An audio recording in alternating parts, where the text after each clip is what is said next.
All right. Well, good evening, everyone.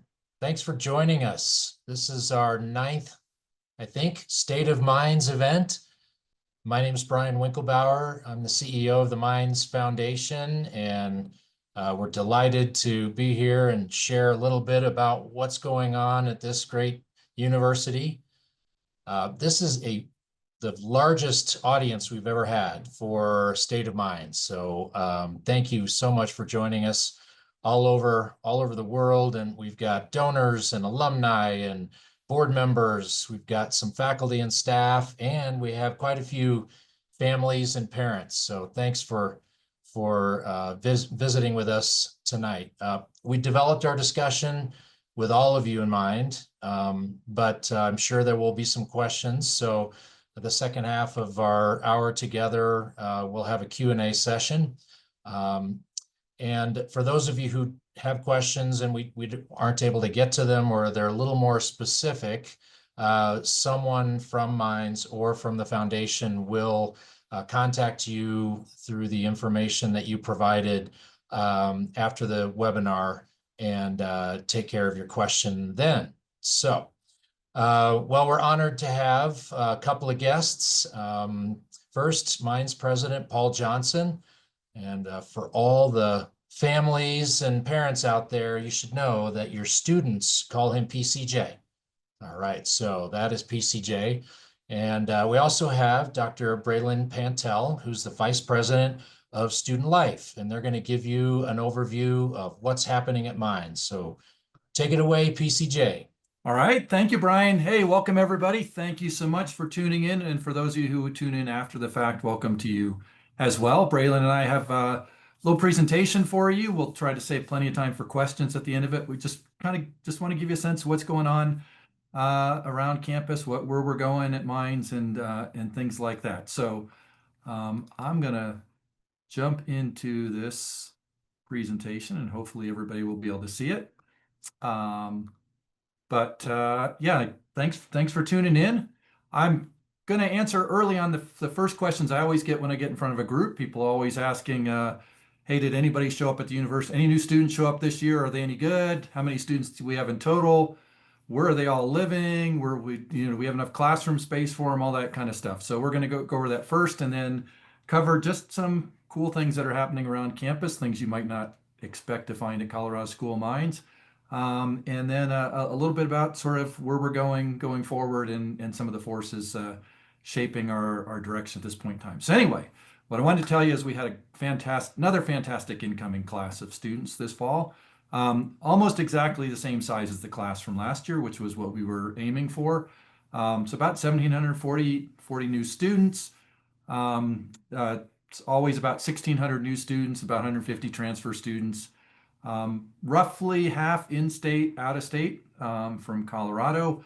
Let's see, trying to remember all the out-of-state major contributors to Minds. Texas, obviously, California, Washington, and I think Virginia was in there as one of the key players this year, which was a nice surprise for all of us.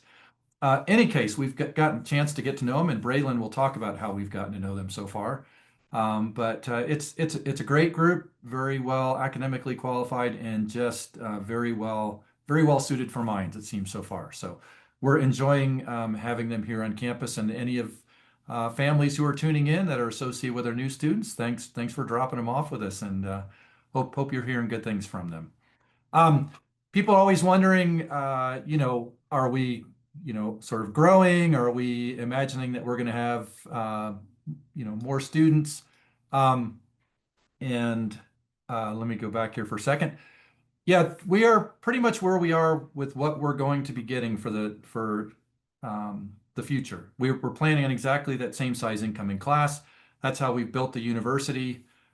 We've basically built the housing, we've built the classrooms, we've built the faculty to sort of match up with a incoming class that's about that size. We have a little bit of room to grow our graduates programs, but successive years, you should see same size incoming classes coming in. And what does this mean from a total student standpoint?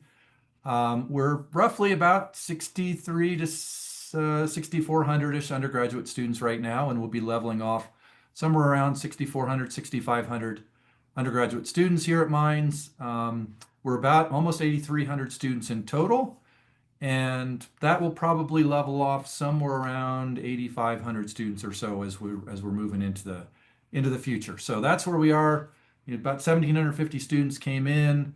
We're up to about 8,300 students. We're getting to be just about the number of students that we built the university for. So now Braylon, people are always wondering, what do we do with them when they show up, and where do we put them all, and where do we teach them? So, what could you give us a little bit of idea about what that experience is like when you join Minds? Sure thing. Thanks, Dr. Johnson.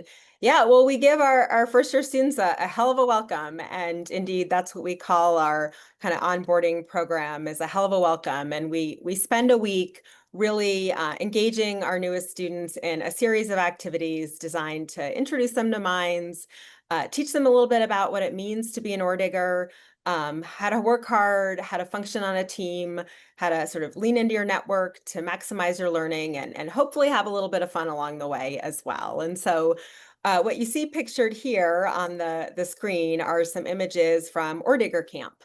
And Ore Digger Camp is an immersive experience where we take all of our first year students up to the YMCA up in Estes Park for 2.5 days, where really our upper division students, kind of those mentors, sophomores, juniors, seniors, and a few graduate students in the mix, kind of show them the ropes. Our students participate in a series of engineering challenges. They get sort of a campy themed introduction to professional development. Skits around the campfire with some s'mores, because it wouldn't be a camp if we didn't have a campfire. This year, we had some of our faculty from Engineering, Design, and Society come up and lead some workshops, which were pretty cool as well. But the idea here is really to help our new students form connections, to start to build out that network, and maybe get a few of those sort of back to school nerves out in the mix as well.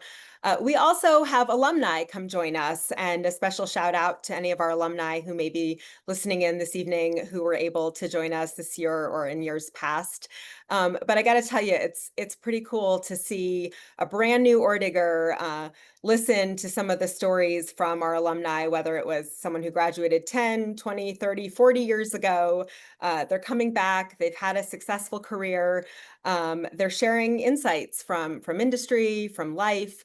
But it says a lot. They're coming back to volunteer at Ore Digger Camp about the impact of sort of that lifelong Minds network and really what it means to be an ore digger. So it's a pretty cool experience up there in Estes. And then, of course, we come back down to campus. Hey, Braylon, can I interrupt for a second? Sure. Just, I was thinking, it's not just an experience for the first year students, but all of the upper class students that come up, they're getting something out of that as well. Maybe comment on the army of students that actually runs the camp.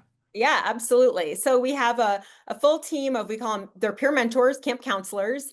And it's really a leadership opportunity for them, right? It's their opportunity to help teach the incoming class kind of along the way. They're offering kind of their valuable lessons learned from their own experiences at Minds thus far, but also really, again, exercising those leadership skills, those opportunities for them to learn how to lead groups, communicate, work through challenges, and they're fantastic. They have a lot of fun with it. It makes it a really sort of organic, peer-led leadership experience, which is certainly a sort of powerful part of the mix. Absolutely. So yeah, back on campus, the M Climb, certainly an important Minds tradition that is alive and well. Head up in sort of 2 waves. We've got a lot of participants, our incoming students, but also we have graduate students, faculty, staff join along the way. And of course, our student organizations have a great time. They've got to have a blast welcoming our newest students as they're hiking up the mountain with singing and dancing and just a little bit of water to keep things fresh for the freshmen as they're heading up with their rock from home to place it up there on the M. So had great weather, had a lot of fun this year, and I think PCJ probably got the most of the water from the student organizations as he was hiking up. So Yeah, I'm not sure how it's possible for anybody else to get wet since it all seems to be directed at me, but yeah, it's a fantastic and fun event. So where are you putting all these students?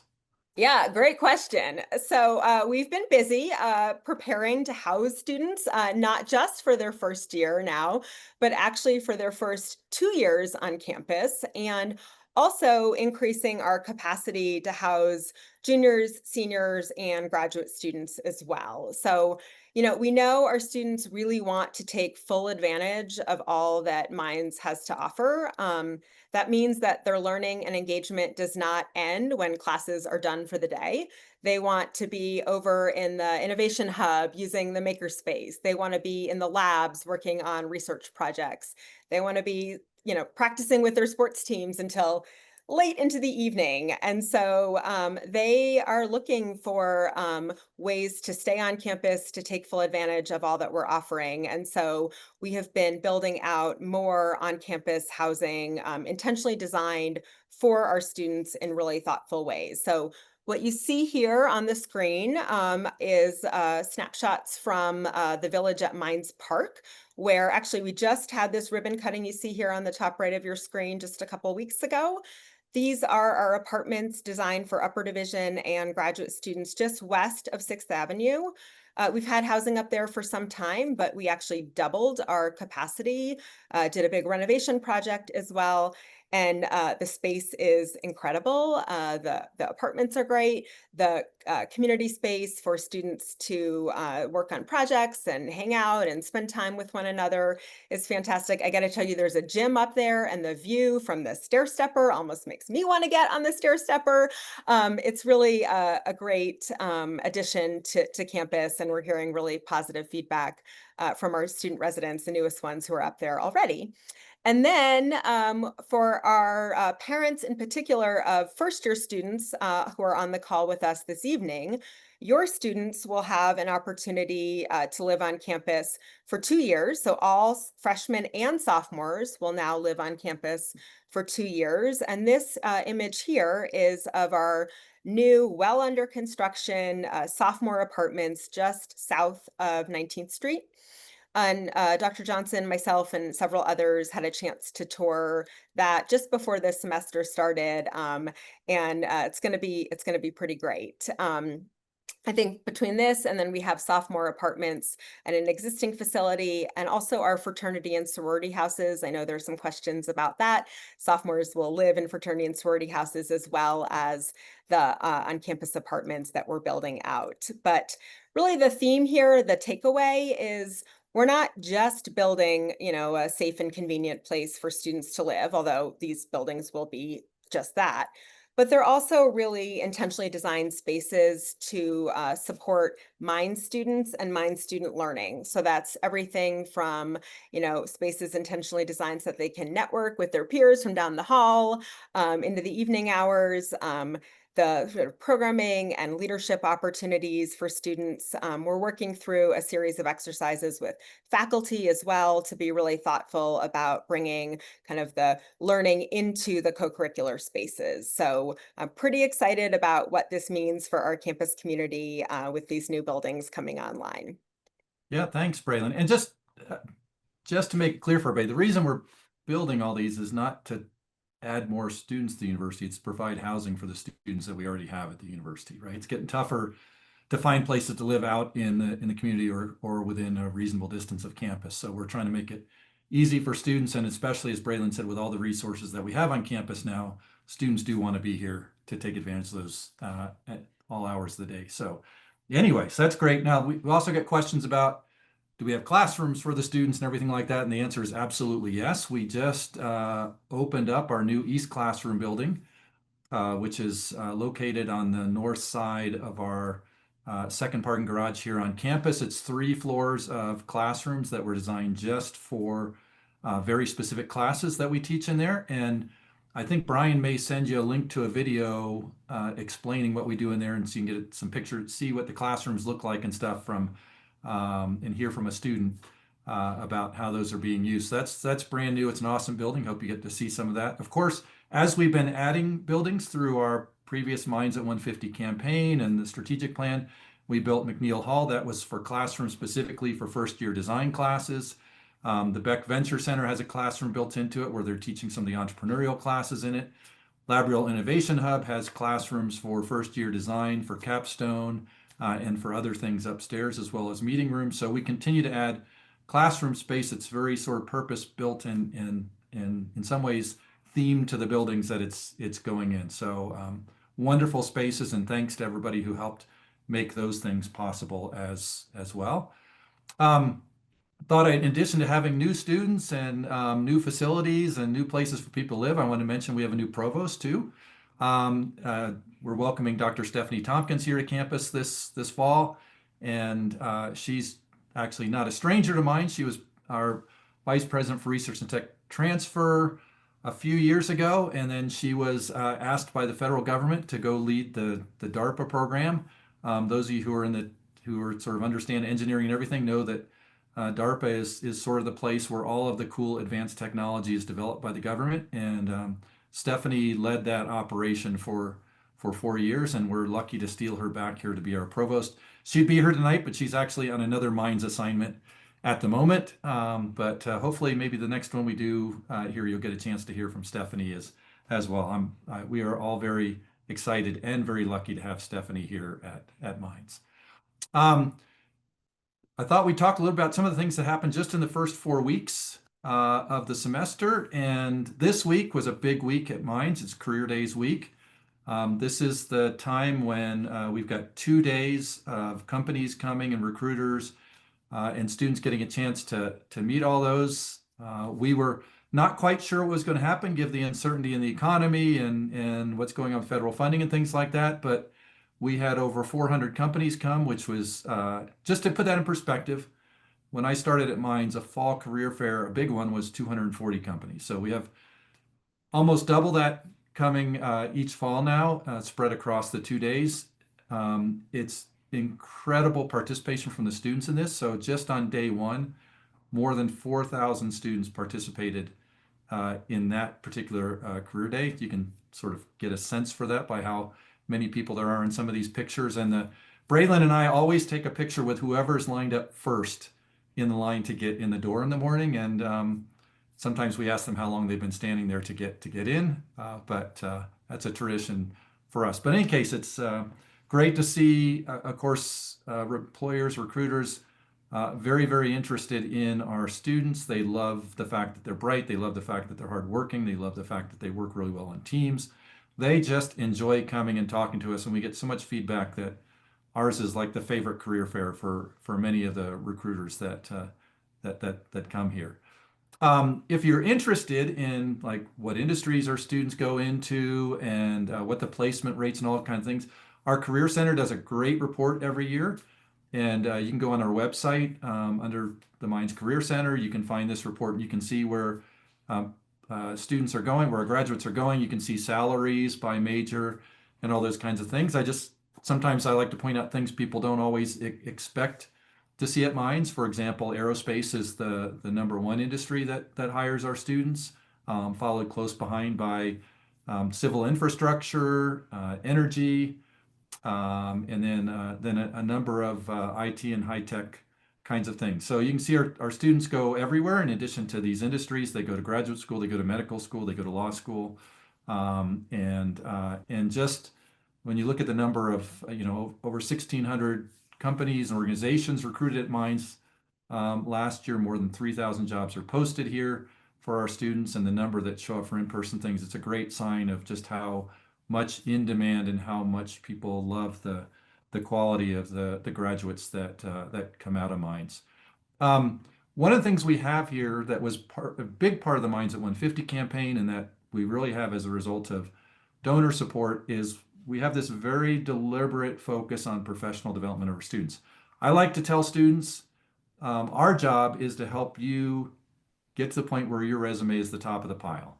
And the way to do that, obviously, getting a Mines degree is a good start to that, but having skill sets that complement your technical knowledge and everything else is really very important. So we put a lot of emphasis in building that and providing opportunities for students to develop those. And we have a VIP program.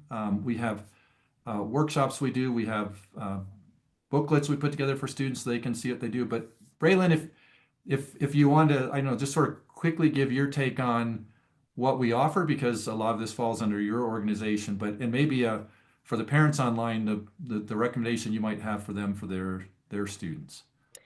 Yeah, absolutely. And this is a relevant topic this week, certainly, as I've been talking with a lot of the employers that were on campus the last couple of days, and emphasizing certainly the importance not just of students having the technical skills to excel in the workplace, but also those professional skill sets around communication and teamwork in particular. Those are certainly themes that I heard emphasized from a diverse array of employers throughout the week. And so to that end, we are focused on creating opportunities for students to really hone their skills in communication and collaboration, working with others, leading others in particular.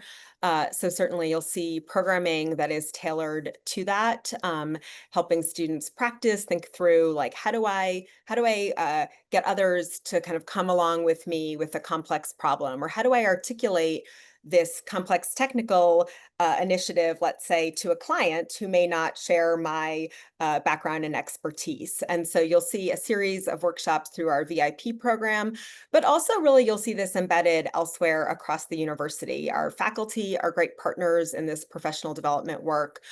You'll see it in the residence halls, even sort of going back to what I was just mentioning. There's some examples here. We've got a series of events. This etiquette dinner is one in particular. You see on the bottom of the screen, that's a very popular one. Certainly want to help our students also know how to enjoy a meal in a professional setting. And for some of us, that takes a little bit of practice. So that one's coming up in October. And parents, do encourage your students to check out the array of offerings. Or Connect is the best way they can kind of get an overview of what's coming up and what's in store. And they can look for things tagged with the VIP notation in there to know that that is a professional development focused activity or event. The other thing that I will just offer for parents as a suggestion is to ask your students good questions and to talk with them about what they're learning at Minds. That idea of helping students learn to communicate about what they're doing and talk with a variety of different audiences is also something that we know is incredibly important. And so you have an opportunity, if it's, checking in once a week on a phone call, or when they're, home for the holiday break, ask them the questions about what they're learning and what that, means for, their future career and work in the world. So that's what I'll share on that. All right, thanks, Braylon. Hey, I'm going to switch gears a little bit. I want to talk about some sort of very interesting and really cool visitors that we've had to campus in these first 4 weeks. As I was thinking about what could I show folks tonight that they might not normally be aware of or might not normally expect, or that even that I haven't seen so much before. One of the things I've noticed this semester already is the number of sort of guests that we have coming to campus that then fit in with what the student interests are and where we're going with things. And so we were really, really pleased to have Sabre Cook come back to campus. She's a 2017 graduate. She's a professional race car driver in the Porsche Cup Series. She came, she spent 2 days on campus. She brought her race car. She brought race simulators. She met with student organizations, scholars programs. She gave a talk for campus in general. She was around and about everywhere. And one of the reasons it was really cool to have Sabre back is when she graduated in 2017, the amount of stuff that we had going on here on campus related to automotive engineering, or certainly, not, students going into automotive fields was not very big. But since she's left, it's actually grown very significantly. It's one of the fastest growing interest areas amongst students. And so we've got a great Formula One car team here on campus. We've got a number of senior design projects that are automotive related.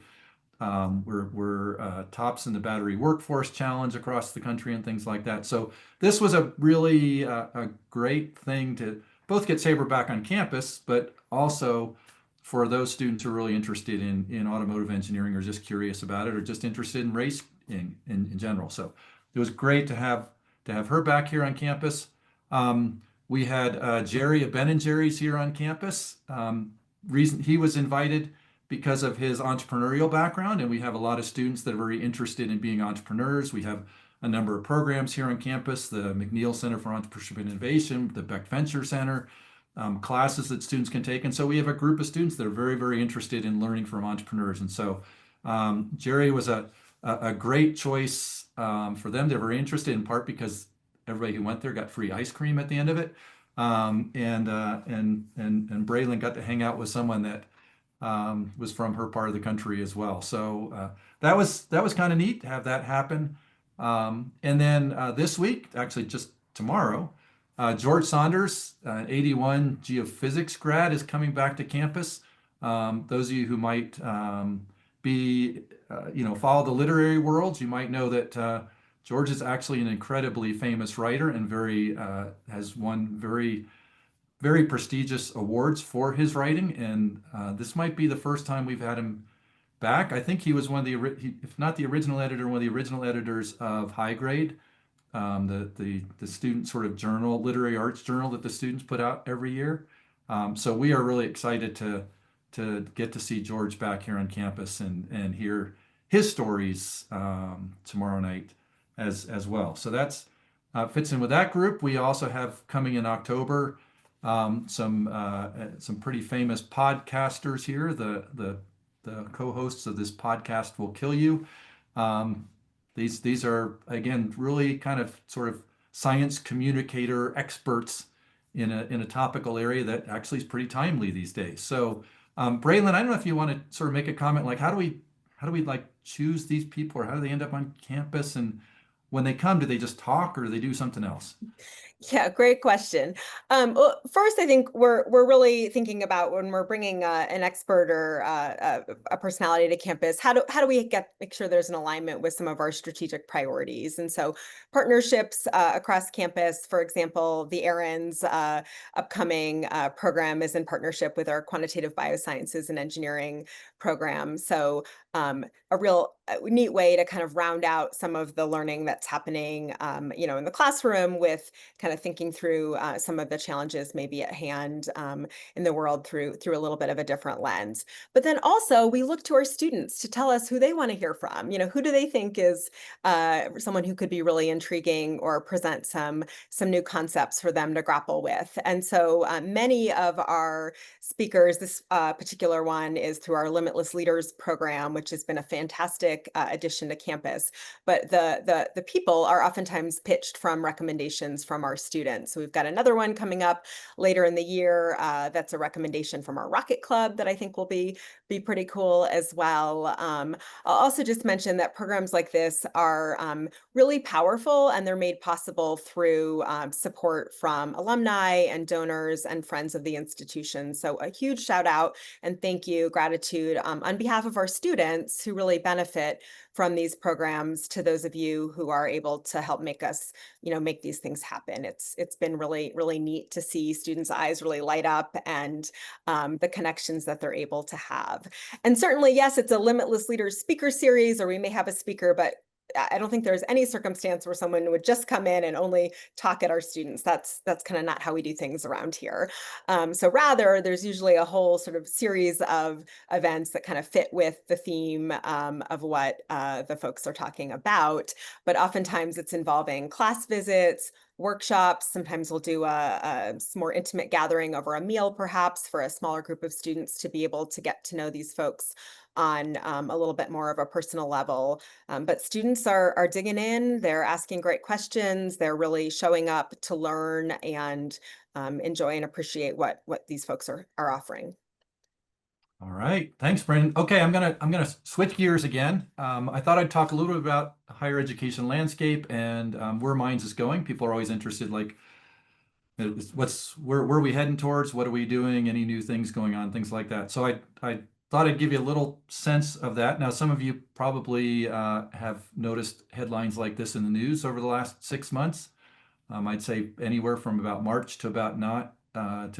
There's hardly a week when you can't see some kind of announcement like this. So higher education is in a little bit of turmoil at the moment. There's a lot of schools that are having very severe budget challenges, in part because the federal government is funding less research, in part because their states have budget issues as well. And so a lot of schools they're cutting programs, they're cutting people. Obviously, they're adjusting to a new sort of fiscal reality as well.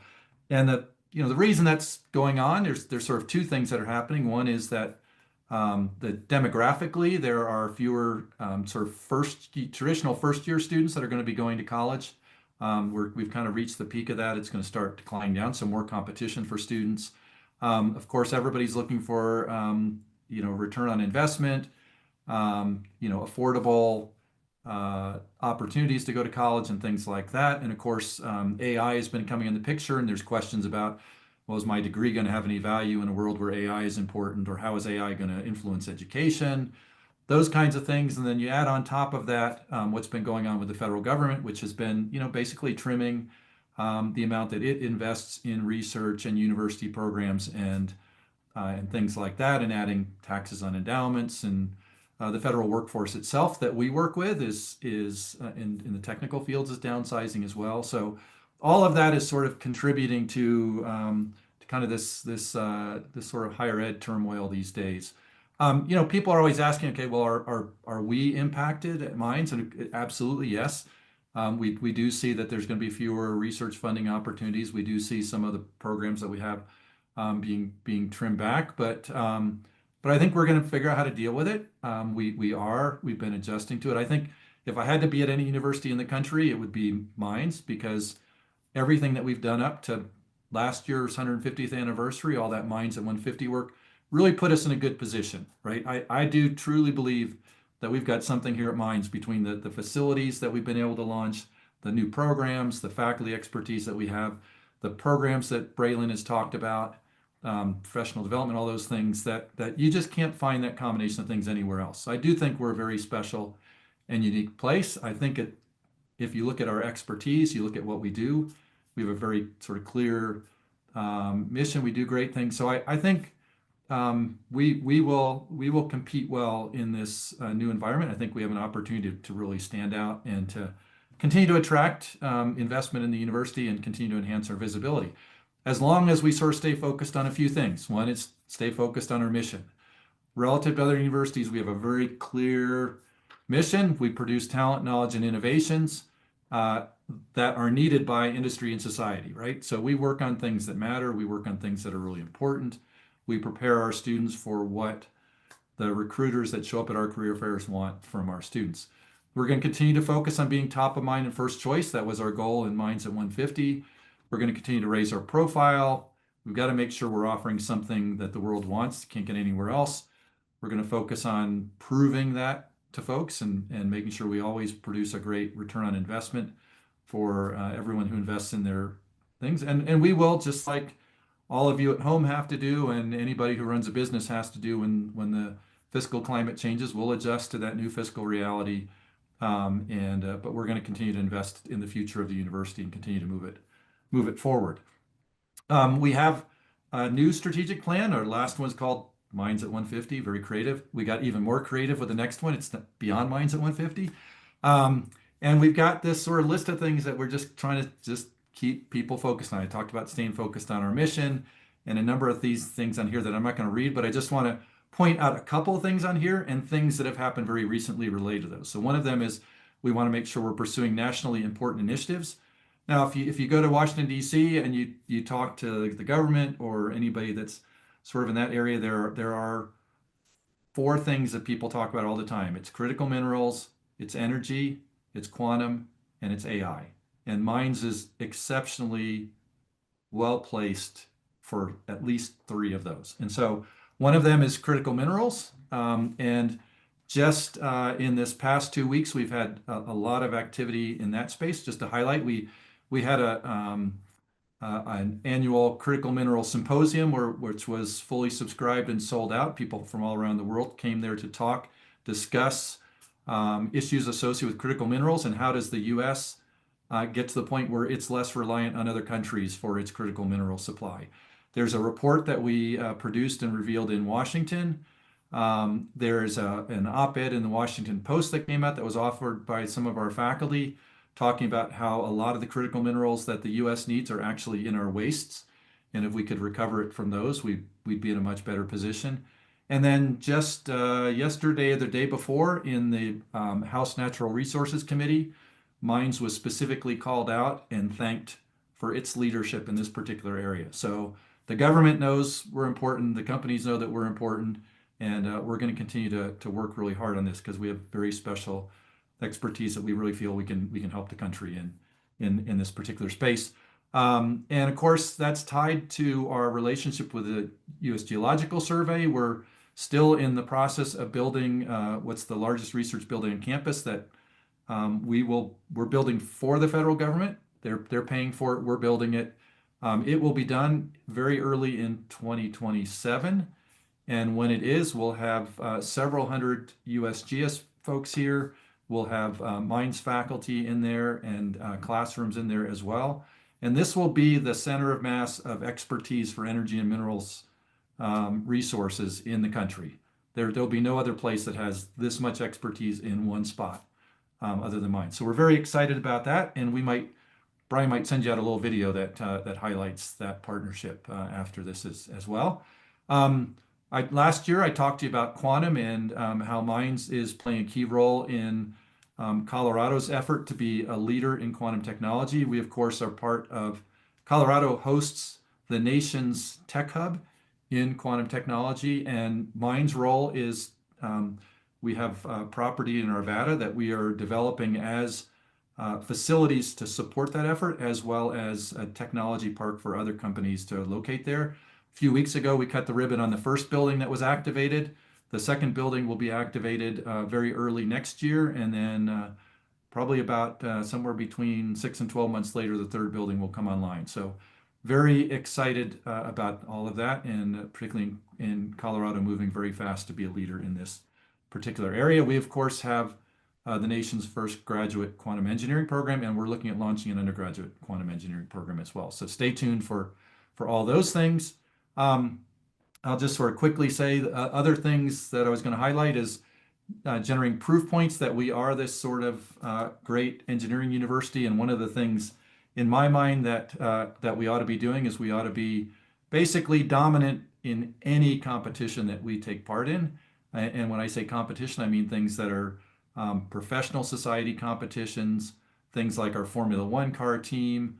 The Mines Battery Workforce Challenge team is actually tops in the country. And we have a rocket club that just amazes me because they just like get together and do this stuff. And I think last spring they set like the 2-stage university rocket height to go. And they just did this like all on their own. And this is what students do. This upper left picture this is the first meeting of the Rocket Club this year in Labriola. This is after hours. This is not a class. This is just like students who are just really interested in building rockets and breaking records. And they just do this all on their own and get together. So it's cool to have these facilities that support all of that, including like the Formula One car team is in our Aramco X-Works facility. Mines Battery Workforce Challenge works out of there as well. So I'm excited. We want to win all the engineering challenges and academic competitions. We also want to win all the athletic competitions that we're involved with, and at least up to this particular point in time, our women's soccer team is ranked #1 in the country. They've had some pretty exciting games to launch the start of their season. Our football team has, in basically 2 or 3 weeks' time, we've gone from being unranked to being 24th or 25th to being 23rd. We're 2-0. We'll be playing our third game at home this weekend. So we're excited to see how they're going. Our women's volleyball team is outperforming preseason expectations, and they get to take on like the number 2 or 3 team in the country tomorrow night here on campus. So that'll be interesting. And men's soccer's off to a pretty good start as well. And so we're excited for all of our athletic teams. And of course, we want to dominate in that space as well, because we love it when the nerds win. So and you can see the looks on the other team's faces when they know they got beat by Mines. So anyway, that's kind of cool. And then just want to say one of our other strategic objectives as we move forward is similar to what we had before, which is we really want to do everything that we can to increase the engagement of alumni and partners here on campus in our programs, at our events. We don't imagine that the alumni are just like they go have alumni events all by themselves somewhere else, which they can do, but we really want them engaged here on campus, and we have seen that growing over time. And these are just some pictures of some folks that we see pretty frequently around here involved in things. And to everybody who comes and helps us out, whether that's move-in or Ore Digger Camp or the M Climb or any of the other events that we have on campus. We just love it. Thank you so much for doing all of that, and look forward to connecting you any way that you want to here on campus. And Brian, you know, pretty much everything that we highlighted tonight would not be possible at Minds without the generous support of our donors. And Minds is only Minds and only as special it is because of that extra support that we have. So I don't know if you want to mention a couple things about the wrap up of the campaign, and then we'll take questions. Sure, thanks. Thanks to both of you. Uh, First on the alumni engagement, just to underscore Paul's message about that, we have over 900 alumni who have signed up to be volunteers on campus. And it's just remarkable growth there. And thanks to both Paul and Braylon and other colleagues who have really worked hard to find opportunities for our alumni to get engaged, whether it's through professional development, or it's the M Climb or the Ore Digger Camp, or even in the classroom and panels and so on. So thank you both. And thank you to all the alumni who participate. You enhance the student experience at Minds. You really make a difference. Yeah, and a lot of what Paul and Braylon talked about was enabled by private support, by philanthropy, by donors like you. Private support can be the difference between average and excellent. And at Minds, every gift matters. And so what you see here is just a little snapshot of the impact that all of you who gave during the campaign for Minds at 150 made. And I mean, there's so many different stories about the lives of students that have been impacted, faculty, new faculty lines, new facilities, really, and focused on these specific priority areas you see listed here. It's really a remarkable campaign, and we can't thank you enough. Our challenge is now we got to keep the momentum going because one of the other things that we saw through this campaign as it complemented the Minds at 150 strategic plan was the amount of pride that was generated. It was a really an amazing thing to see during the two tailgates we had when we went to the national championship games for football, in the Blasters Bash that we had last fall, all of the events that we host for our alumni around the country, around the world, really. And then even at the campaign close in April, the pride is just palpable, and we want to continue that momentum. And you see that pride manifesting itself in the volunteerism and in the giving. And so thank you so much to all of you as we continue to advance Minds beyond its 150th anniversary. So thanks again to all of you who participated. So with that, I think we'll jump into some Q&A. Please go ahead and use the Q&A feature, and we see a couple coming in. Before we start answering those, I do want to give you a little bit of information that I think you might enjoy. We have a website, weare.minds.edu, that lists all the different ways that you can get involved, whether it's volunteering or it's giving, makes it really easy. We also have our campaign website that you can check out that has a summary of all those amazing stories and some of the numbers and details around the campaign. A reminder that homecoming is coming up October 3rd and 4th. Got a really good group of people coming back so far. We'd love to see you back on campus, of course. And then we have Family and Friends Weekend, and that is October 31st and through November 2nd. I think I have that right, Braylon. And registration is still open, and it can be accessed through the Ore Digger Family portal.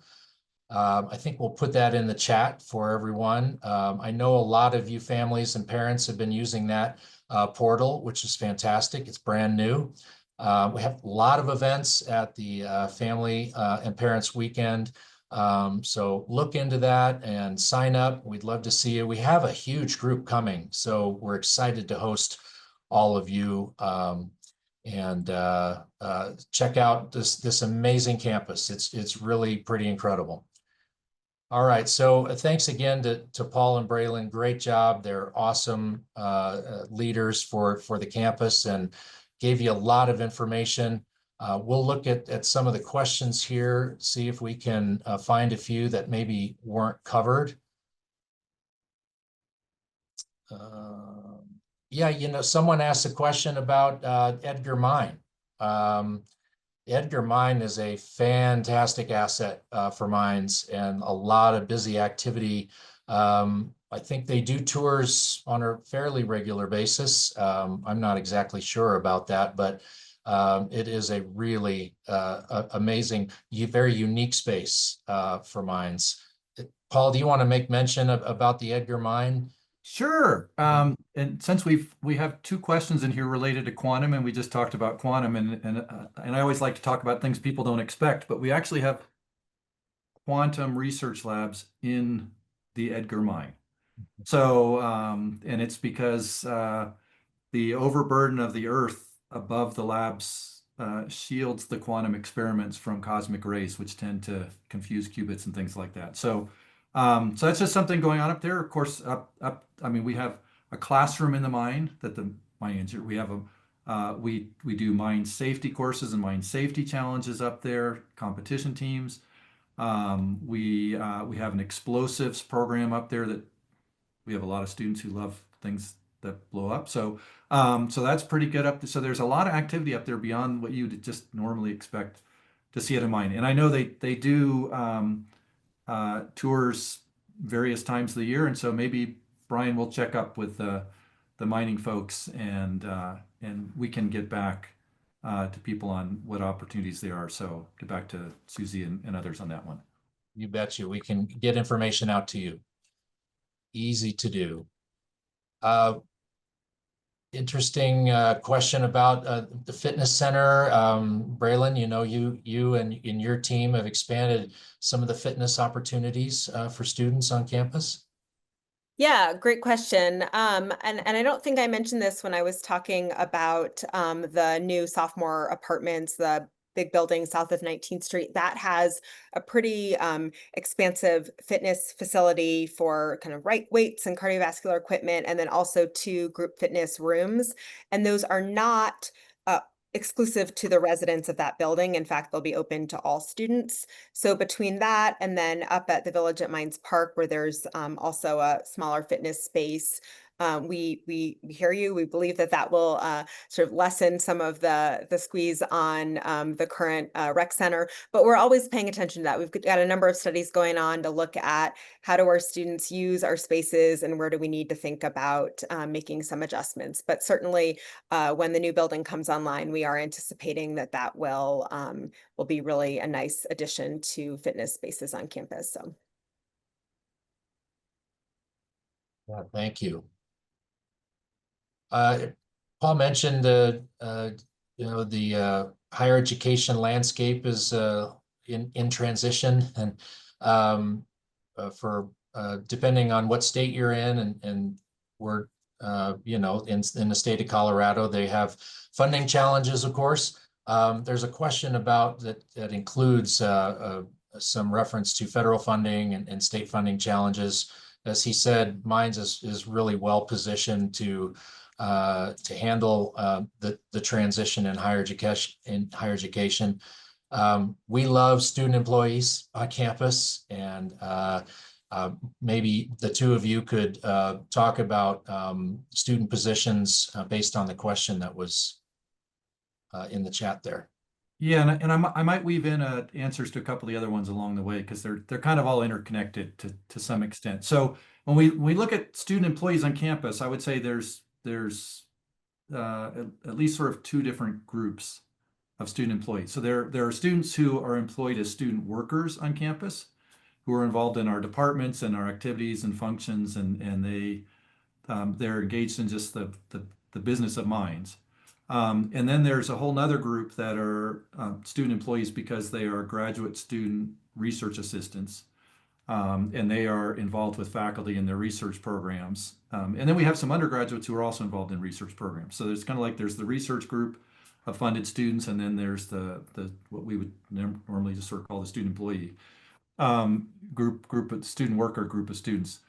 And I may have Braylon comment on the student worker group because she has quite a few that work in her operation. I'll address the research one because that touches on a couple of the other themes here, particularly some of the questions about quantum and things like that. So the students who are employed in faculty's research labs, whether you're an undergraduate student, a master's student, or a PhD student, that funding generally comes from a grant that comes from outside the university for a faculty member to do that work. A lot of that money traditionally is federally funded. Mines get some money as well from industry to support things. But with the federal funding for research declining, that's the much more uncertain part of the picture these days. So, there's a question in there about whether or not there'll be opportunities for PhD students in the future and things like that. That really depends on the funding that faculty have to do their research programs. And so this past year, almost every university in the country kind of put a pause on bringing in new PhD students, because if you bring in a PhD student, you bring them in with support. They generally get their tuition paid, they get a stipend paid along the line. So people have been very hesitant to take on new research graduate students because the funding has been so uncertain going forward. In the quantum area, it's compounded a little bit by there's extraordinary student interest in that space. So I think they're it's kind of a will we know in the spring for a student who's graduating then whether or not there'll be opportunities in the PhD program. I think we'll know in the spring. I think the federal government is creating initiatives where there will be more funding for quantum programs. I think we're especially well positioned for that, to compete for that funding. And we'll probably have a little better picture of like what kind of funding levels to expect, and so therefore what opportunities are there for PhD students. So that's what's going on in that particular side of things. It's the uncertainty, it's the reduction in the federal funding, and us wanting to take on students that we know we can support through their program. So, and I'm more than happy to have side conversations with people about that afterwards. But Braylon, do you want to comment about student workers on campus and opportunities for those students? Sure. Yes, they are integral to so much of what we do around here. Everything from, in the residence halls, the RAs, to students working in the library, at front desks, and all sorts of areas in a variety of different roles. And there's certainly financial aid and work study and what have you can ebb and flow with a given student's financial aid package or otherwise, but we are not seeing a significant shift in how we're utilizing student workers to support our programs and their peers. So certainly if students have questions about that or want to learn more about job opportunities on campus, the Career Center can support them with that as well. Yeah, thank you for the great questions. Maybe time for one more. There's one from Travis that references student affinity groups, school support of them. We have an incredible array and number of student organizations on campus. And before Braylon maybe talks about all of those opportunities, we do have several ways that people can support student organizations on campus, and that's through our Goldmine online giving portal, as well as I Dig Mines, which happens in February, every February. Very successful fundraising campaign that's more grassroots oriented for a lot of our student clubs and orgs. So, and I know many of you have supported those in the past, and we thank you for that. So, Braylon. tell us about our orgs and Yeah, clubs. they're rocking it. We we have, as I might have mentioned earlier, around 200 different student organizations at any one given time. And they are doing well. Yes, here to Brian, and thank you for anyone who is involved in supporting student orgs, either through donations or even just through lending your expertise and perspective. Several of our student organizations have wonderful connections with alumni and employers. We saw great examples of that earlier this week. I'm trying to think of all the things going on this week. I think it was Monday night. We had an MEP mixer that was hosted by a number of our student organizations in that space. SWE also had an event, Society of Women Engineers, on Monday evening. So, as is the case, student orgs, are student-led organizations. So in any given year, they may have a, slightly different agenda, or may, choose to function in different ways. We don't do the work for them. They are indeed kind of leading the way, and we advise them. But our student organizations are doing really well, and we anticipate that they will continue to do well, and we'll continue to support them. And Braylon, how about their just importance to student success? Yeah, absolutely. I mean, we were talking earlier a little bit about professional development and leadership, and student organizations are, where it's at, right? A student can join an organization as a first-year student. In fact, a couple weeks ago, we also had a big event called Celebration of Minds, where they were all out in full force recruiting. So that was really neat to see. So first-year students can get their foot in the door, and then through that experience, learn from their peers about how to make things happen, how to lead, how to put together a program or an event, how to outreach to an employer to invite them to campus to support the student organization, or how to build a race car. So really, that's a great example of where we sort of see leadership development and professional development kind of happening organically from the students for the students. So certainly an important part of Mind's history, but also something that we really anticipate being a critical part of our strategy moving forward as well. They're And maybe in a future broadcast, Braylon, you might talk about how your group is sort of redesigning physical spaces on campus to be supportive sure. Yeah, absolutely right. of all student groups. Our student organizations are doing a lot, and they have a lot of resources, and they are space and thinking about how they are able to leverage all that we have available. I mean, even just, we talked earlier about Labriola and the Inno Hub, and that building hasn't been around forever, and yet students are saying, wait, we need more of this, and we want more places to be able to do our thing and to connect with our peers and to recruit other students into our organization. So certainly there's a lot going on that front. Well, thank you both so much. Thank you to all of you who joined us tonight. Paul, Braylon, any last final thoughts? I just want to say thank you, and just let you know how excited we are about what Minds has, and particularly the people and the students, and just so appreciative of the involvement and engagement that we have from everybody across all ends of the community. That's what really makes Minds a special place, and that's what makes it fun for us to be here. So thank you for all of that.